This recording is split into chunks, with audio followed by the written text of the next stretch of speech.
Em entrevista exclusiva à CNN, o presidente Lula disse que o ex-ministro José Dirceu não tem que andar escondido. Dirceu, a gente lembra, foi condenado pelos crimes de corrupção passiva e lavagem de dinheiro na Operação Lava Jato. Lula argumentou que, abre aspas, ninguém pode ser penalizado a vida inteira, fecha aspas. Na terça-feira, o Superior Tribunal de Justiça reduziu a pena de Dirceu de 8 para 4 anos em regime semiaberto. No dia anterior, Dirceu esteve presente no evento de aniversário do PT. Sobre a ocasião, Lula disse que o ex-ministro parecia estar, abre aspas, um pouco escondido durante a festa, fecha aspas. E acrescentou que, abre aspas, não tem que andar escondido, tem que colocar a cara para fora e brigar, fecha aspas. Esse é o tema do nosso painel de hoje. Para isso, nós vamos conversar com os deputados federais Kim Kataguiri, do União Brasil de São Paulo, e Zé Neto, do PT da Bahia. Sejam os dois muito bem-vindos mais uma vez aqui ao Visão CNN. Vou começar com o deputado Kim Kataguiri. O senhor acredita ou concorda com a fala de Lula sobre Zé Dirceu e que o ex-ministro deve colocar a cara para fora? Boa tarde, bem-vindo.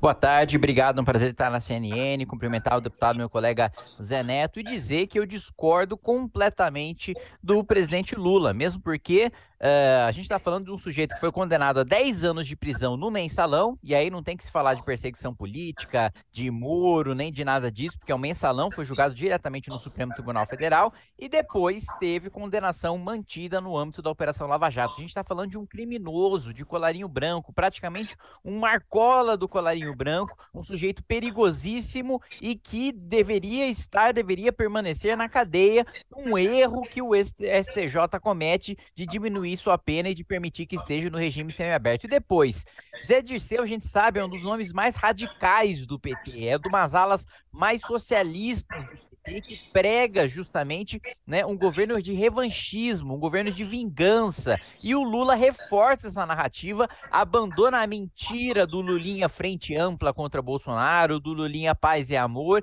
e volta a dizer Zé Dirceu em brigar. Mas brigar com quem? O governo tem que governar. Quem tem que brigar sou eu, que sou da oposição. Sou eu que tenho que denunciar os escândalos de corrupção do governo. Sou eu que tenho que denunciar o Ministério da Verdade, aumento de imposto, descumprimento de promessa do tabelamento de imposto de renda, descumprimento de promessa de salário mínimo. Quem tem que brigar é a oposição. O governo tem que governar e não ser revanchista e não trabalhar com vingança, como é o que parece querer o presidente Lula.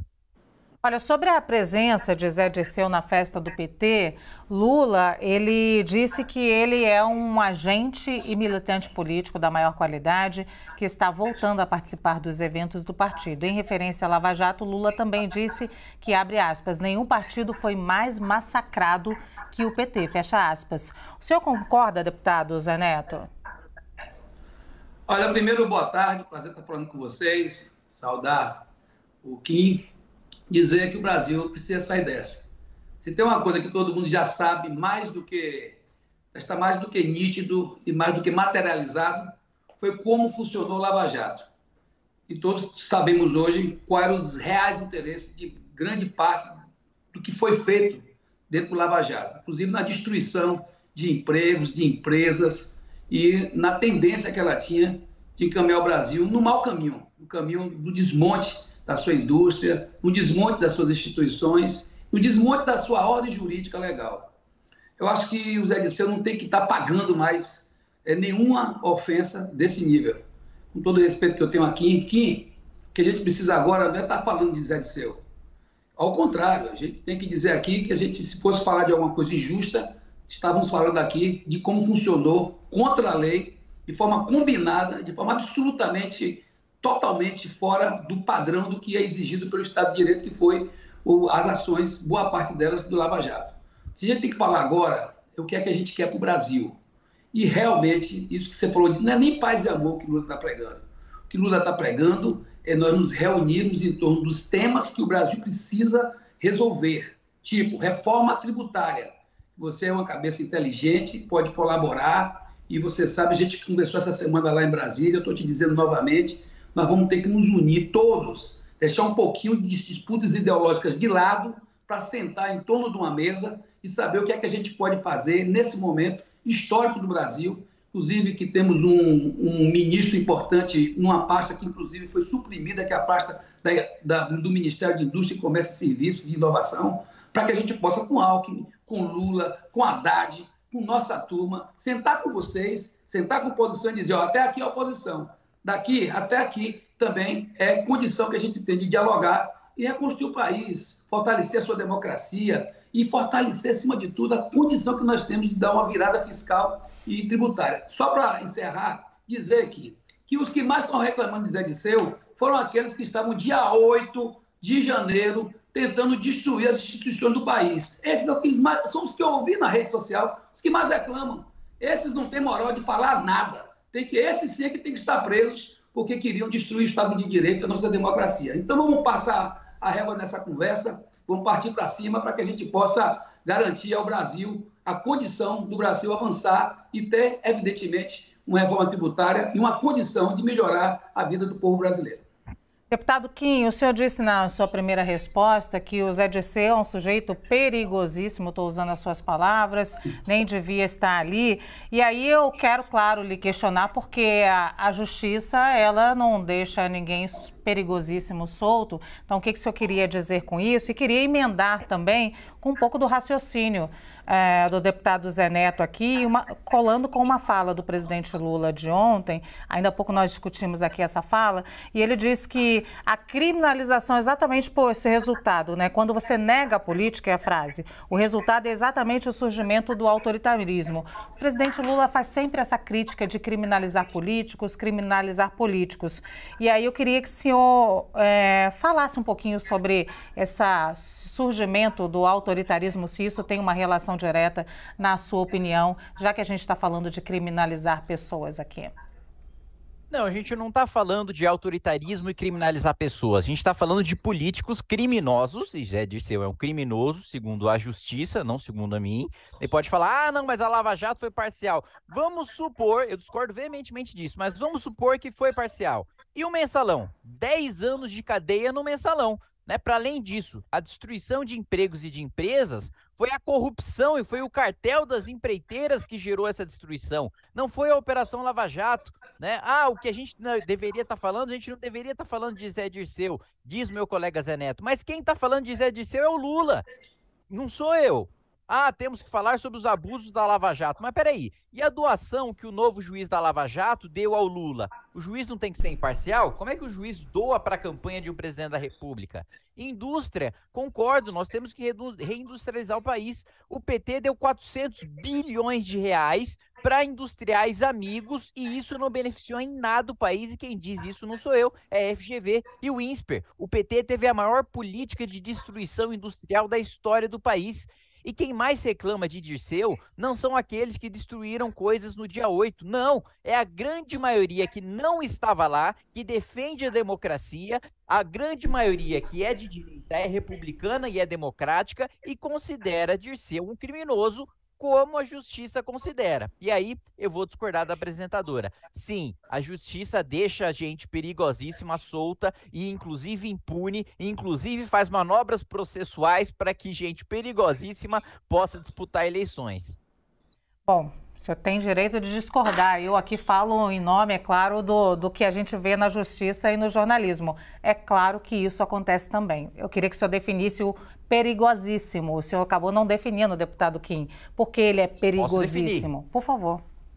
Ele é perigosíssimo porque ele defende vingança contra adversários do PT. Veja, eu, quando tinha 17 anos de idade, o ministro da Justiça da Dilma me investigou e produziu dossiê contra mim sem ter nenhuma evidência de crime. Pelo amor de Deus, eu tinha 17 anos de idade. O que ele encontrou? Que eu dei cola para um colega na escola? Dossiê contra mim. Hoje eu tenho que entrar com habeas data na justiça para saber o que diabos tinha nesse dossiê que o PT elaborou contra mim. Apanhei fisicamente de militantes petistas que foram em frente ao Congresso Nacional bater na gente a mando do líder do PT na Câmara.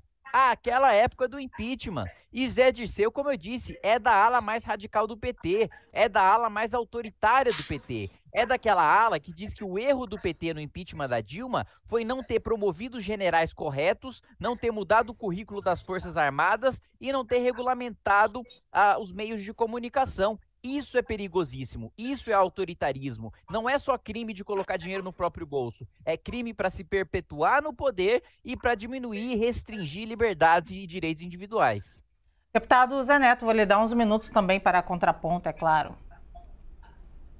Olha, primeiro, Kim, te dizer que essa história aqui, ficar aqui remoendo e defendendo Lava Jato, defendendo Mensalão, a gente está olhando para trás sem olhar para frente. Primeiro, se eu for parar aqui para falar sobre o que é que eu acho de Mensalão, de Lava Jato, principalmente com os vícios que nós vimos, não da justiça como o seu todo, não do Estado de Direito, que eu não estou reclamando aqui do Estado de Direito e do Judiciário como um todo, mas estou reclamando aqui de peças como o Moro, que outro dia vocês eram fã dele, estão vendo agora o que é que representa, e outros tantos que fizeram, não só no Lava Jato, mas como também lá atrás no Mensalão, fizeram com que, infelizmente, o Estado de Direito, a nossa norma legal, a nossa democracia fosse atingida. Lhe lembrar que o período que Zé Dirceu esteve à frente do governo, dos ministérios importantes, principalmente na Casa Civil, foram os momentos de maior diálogo, maior crescimento do Brasil. E quero te lembrar também que, ao contrário do que você está falando, nós estamos aqui falando hoje não só de Zé Dirceu, mas do presidente Lula, do Haddad, do Alckmin, do Zé Neto, da bancada do PT e de todos aqueles que juntos construíram uma aliança, tanto na eleição como agora, dentro do Congresso e dentro da Câmara, para olhar os temas centrais do Brasil. Eu espero, inclusive, que essa palavra ódio, essas palavras ódio, rancor, essas palavras que fizeram parte desse erário político que nós herdamos aí do governo passado, que elas fiquem para trás e que a gente possa aqui discutir, debater ideias, discutir, debater não só pessoas que, se a gente for olhar quem são os injustiçados, com certeza você vai encontrar na história do Brasil recente os grandes injustiçados que foram no Brasil, principalmente o presidente Lula, que conseguiu dar a volta por cima, mostrar a sua grandeza e a sua inocência. Hoje volta à presidência da República. Sei que você tem aí, guarda suas mágoas por conta do MBL e outros movimentos que você também sabe que temos críticas à forma de conduta de vocês, mas vamos deixar um pouquinho de lado esses debates e partir para ideias. Qual é a ideia que você tem de reforma tributária? Qual é a ideia que você tem para a gente reformular as políticas sociais? Qual é a ideia que você tem para a gente tirar a indústria que, infelizmente, sofreu os seus piores momentos agora?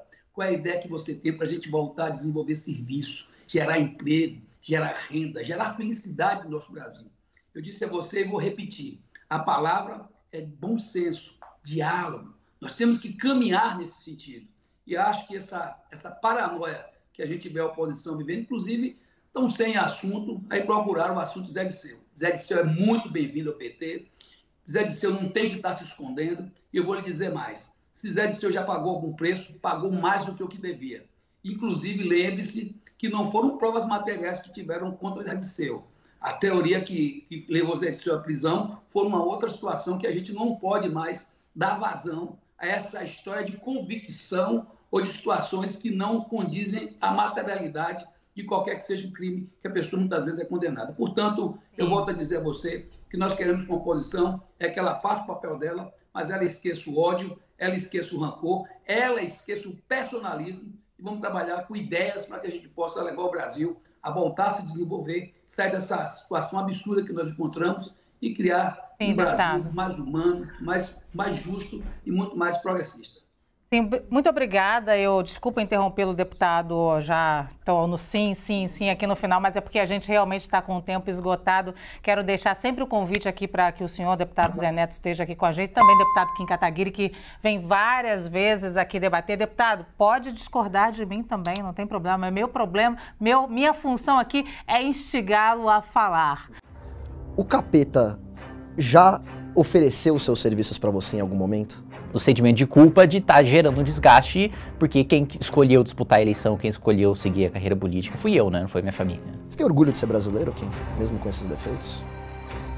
Você acha que você merecia mais reconhecimento pelo seu trabalho?